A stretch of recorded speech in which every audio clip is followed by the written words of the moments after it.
اسرائیلی حکومت اب یہودی مذہب کی بجائے سامری جادوگر کی زیادہ بڑی پیروکار بنتی جا رہی ہے۔ پچھلے دنوں جو 12 روز ایران اور اسرائیل کی جنگ ہوئی، اس کے درمیان اسرائیلی حکومت نے جادو ٹونے اور عملیات کا استعمال کر کے ایران پر اثر انداز ہونے کی کوشش کی۔ اس کے علاوہ اسرائیل نے ایران کی سڑکوں پر ایسا مواد پھینکا، ایسے تعویذ پھینکے جس سے یہ ثابت ہوتا ہے کہ اس جنگ میں عملیات کا استعمال کیا گیا۔ یہ الزام لگایا ایرانی حکومت نے اور ایرانی حکومت کے ایک عہدیدار نے، جو کہ ایران کے جو اخبار ہے جوان، اس کے سابق ایڈیٹر ہیں۔ ان کا کہنا ہے کہ اسرائیل نے جب 12 روزہ حملہ ایران پر کیا تو اس دوران تہران کی سڑکوں اور مختلف جگہوں پر ایسے تعویذ اور نقوش پائے گئے جس سے پتہ چلتا ہے کہ یہاں پر جادو ٹونے کا سہارا لیا گیا۔ اس سے پہلے غزہ کی جنگ میں بھی اسرائیل نے اسی طرح کی حرکتیں کی تھی اور عملیات کے ذریعے، جادو ٹونے کے ذریعے اور روحانی علوم کے ذریعے غزہ کے حالات پر کنٹرول کرنے کی کوشش کی تھی۔ ایران کے سپریم کمانڈر پہلے ہی اس بات کے پر شکوک و شبہات کا اظہار کر چکے ہیں، بلکہ انہوں نے الزام لگایا ایران پر کہ ایران کی جو ایجنسیاں ہیں، جو وہاں کی سیکیورٹی ایجنسیاں ہیں، جو ان کی انٹیلیجنس ایجنسیاں ہیں، وہ جادو ٹونے اور خفیہ معلومات کے حصول کے لیے جادو ٹونے اور عملیات کا سہارا لیتی ہیں۔ میں ہوں خرم کلیم اور آپ دیکھ رہے ہیں 24 ڈیجیٹل۔ پچھلے دنوں ایران اور اسرائیل کے درمیان ایک بہت بڑی جنگ ہوئی۔ 12 روز جاری رہنے والی اس جنگ میں ایران اور اسرائیل دونوں کا شدید نقصان ہوا۔ اسرائیل نے ایران پر حملہ کیا اور ایران نے بھی اسرائیل کے دانت کھٹے کر دیے اور جہاں تک ہو سکتا تھا اس نے اسرائیل کا منہ توڑ جواب دیا۔ اس سارے عمل کے دوران ایک نئی صورتحال سامنے آئی ہے۔ ایران کی سڑکوں پر ایسے نقوش اور ایسے تعویذ پائے گئے اس جنگ کے دوران جن سے ثابت ہوتا ہے کہ اسرائیلی لوگوں نے، اسرائیلی فوج نے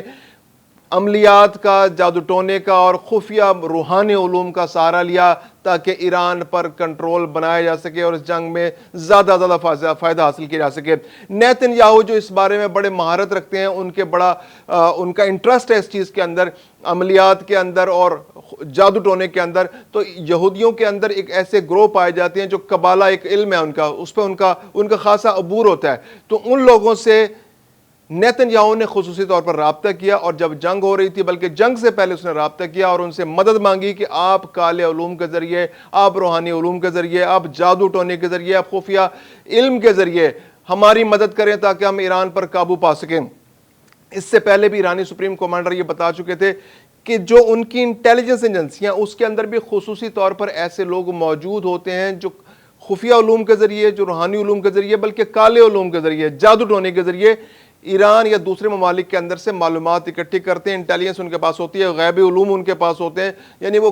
جو شیطانی قوتوں کے ذریعے وہاں سے انفارمیشن اکٹھی کرتے ہیں۔ یہ تھا سپریم کمانڈر کا الزام۔ اب اس الزام کو تقویت اس طرح ملی ہے کہ جنگ کے دوران ایسے نقوش ملے ہیں جس میں قبالہ کی جو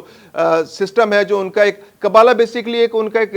روحانی علوم کا ایک تصوف کا فلسفہ ہے، یہودیوں کے ہاں پایا جاتا ہے۔ یہودی بڑے ایکسپرٹ ہیں، قرآن میں بھی اس بات کا ذکر ملتا ہے کہ جیسے حضرت سلیمان کا جب جہاں ذکر آتا ہے تو وہاں یہودیوں کے جادو ٹونے کا ذکر آتا ہے۔ اس کے علاوہ ہاروت ماروت کا جب واقعے کا بیان ہوتا ہے تو وہاں بھی یہودیوں کی جادو ٹونے میں مہارت کا ذکر آتا ہے۔ اس کے علاوہ اگر ہم دیکھیں جو اس علاقے کی بات کریں تو بنی اسرائیل کے اندر جب حضرت موسیٰ کا دور تھا تو سامری جادوگر ایک بہت بڑا جادوگر تھا۔ جب حضرت موسیٰ جو ہے کچھ عرصے کے لیے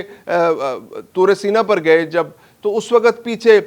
سامری جادوگر نے سارے لوگوں سے سونا اکٹھا کر کے ایک بیل بنایا اور اس بیل سے آوازیں پیدا کی جس سے لوگ اس بیل کی طرف متوجہ ہو گئے اور اس کی عبادت کرنے لگے، یعنی اس نے لوگوں کو شرک پر مجبور کیا۔ تو وہ شیطانی قوتیں سامری جادوگر کے پاس تھیں، تو اس علاقے میں جو شیطانی قوتوں کا علم ہے وہ بہت زیادہ ان کے اندر پینیٹریٹ کر چکا ہے۔ یہودیوں کے اندر یہ جو قبالہ کا علم ہے یہ ایک ایسا فلسفہ ہے جس کے ذریعے وہ شیطانی قوتوں پر بھی قابو پاتے ہیں، یعنی کہ جو بہت سارے جو اچھے یہودی جن کو کہا جاتا ہے کہ جو واقعی ریلیجیس لوگ ہیں جو ان کی تورات پر عمل کرنا چاہتے ہیں، ان چند لوگوں کو چھوڑ کر عمومی جو یہودی ہیں، جو ان کے یہاں ریلیجیس لوگ بھی ہیں، جو کلرجیز بھی ہیں، وہ اس کو جائز سمجھتے ہیں اور اس کے ذریعے کالے علوم اور خفیہ علوم پر عبور حاصل کرتے ہیں۔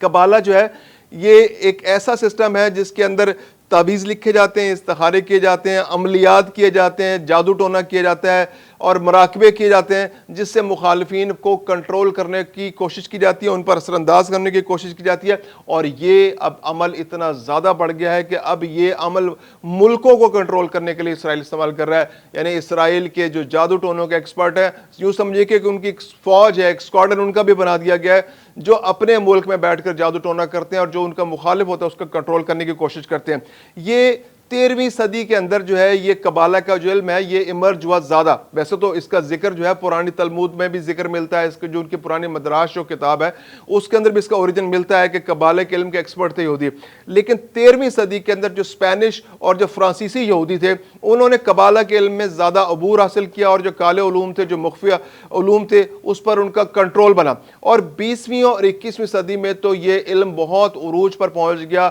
اور لوگ الزام لگاتے ہیں کہ جو فری میسنز ہیں وہ بھی قبالہ کے علم کے ذریعے لوگوں کے دماغوں کو کنٹرول کرتے ہیں، اور اپنے جو ایک سوسائٹی، ایک اوکلٹ سوسائٹی انہوں نے بنا رکھی ہے جو خفیہ طور پر دنیا میں کنٹرول کرنے کی کوشش کرتی ہے شیطانی قوتوں کے ذریعے۔ ان کے اپنے نیٹ ورکس ہوتے ہیں، اور وہ لوگوں کو اور ممالک کو اور ان کے جو سینئر لوگ ہیں، جو پولیٹیشنز ہیں، فوجی لوگ ہیں، ان کو اس جادو ٹونے کے ذریعے، علم غیب کے ذریعے یا شیطانی قوتوں کے ذریعے وہ کنٹرول کرنے کی کوشش کرتے ہیں۔ یہ الزام لگایا جاتا ہے، اس کو ثابت کرنا تھوڑا سا مشکل ہے لیکن الزام لگایا جاتا ہے، اور بہت بڑے بڑے لوگ اس پہ بہت ساری تحقیقات بھی ہوئی ہیں،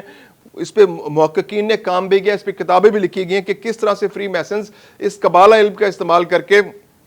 کس طرح سے دنیا پر اثر انداز ہوتے ہیں اور دنیا کو اپنے انداز سے چلانے کی کوشش کرتے ہیں۔ اس کے علاوہ 20ویں اور 21ویں صدی میں جو قبالہ سوسائٹیز ہیں، بلکہ اوکلٹ سوسائٹیز، جو قبالہ اور اوکلٹ جو ہے خالصتاً کالے علوم کا ایک سسٹم ہے اوکلٹ، اور مغرب کے اندر اس کو بڑی پذیرائی ملتی ہے۔ تو یہ لوگ قبالہ سوسائٹیز ہیں، یہ بن رہی ہیں، اور بہت اہم لوگ اس کا حصہ بن جاتے ہیں۔ جیسے پچھلے عرصوں میڈونا اور ڈیوڈ بیکم اور ایسے بہت ساری سیلیبریٹیز جو تھیں وہ قبالہ نیٹ ورک اور اوکلٹ سوسائٹیز کا حصہ بن گئی، جس کے ذریعے انہوں نے جو اس طرح کی قوتوں کو حاصل کرنے کی کوشش کی جنہیں وہ روحانی قوتیں کہتے ہیں، جو بیسیکلی جو ان کے خالص ریلیجس لوگ ہیں۔ جیسے میں پہلے بھی کہا کہ جو ریلیجس لوگ ہیں وہ اس کو اتنا درست نہیں سمجھتے، لیکن یہودیوں کی ایک بڑی تعداد، جو مؤثر تعداد ہے، جو فیصلہ کن اکثریت ہے، جو زیادہ تعداد میں لوگ ہیں، کیونکہ اب اسرائیل کا جو رول دنیا کے اندر ہے وہ ایک شیطانی رول بن چکا ہے، وہ دنیا کے اندر شیطانیت کی ایک مثال بن گیا، ایک سمبل بن چکا ہے۔ اس وقت صحیح معنوں میں اگر سامری کا کوئی پیروکار نظر آتا ہے اس دنیا کے اندر تو اسرائیل نظر آتا ہے، اور جس انداز سے اس نے اس عمل کو استعمال کیا ہے، اور جو تہران کی سڑکوں پر اور غزہ میں بھی وہ نقوش، وہ جو تحریریں جو عبرانی زبان میں لکھی جاتی ہیں، وہ تحریریں ملی ہیں، ان تحریروں کے اوپر ایسی چیزیں لکھی ہوئی ہیں کہ جس سے یہ پتہ چلتا ہے کہ اسرائیل کی قوتوں نے، اب دیکھیں ایران کے اندر تو وہ اس طرح سے نہیں، ایران کے اندر تو کوئی لوکل اسرائیلی نہیں رہتے، کس طرح سے اس نیٹ ورک کو بنایا گیا، اس کی سڑکوں پر پھینکا گیا، تحریروں کو، ان نقوش کو پھینکا گیا، اور اسرائیل نے اپنے مقاصد حاصل کرنے کی کوشش کی۔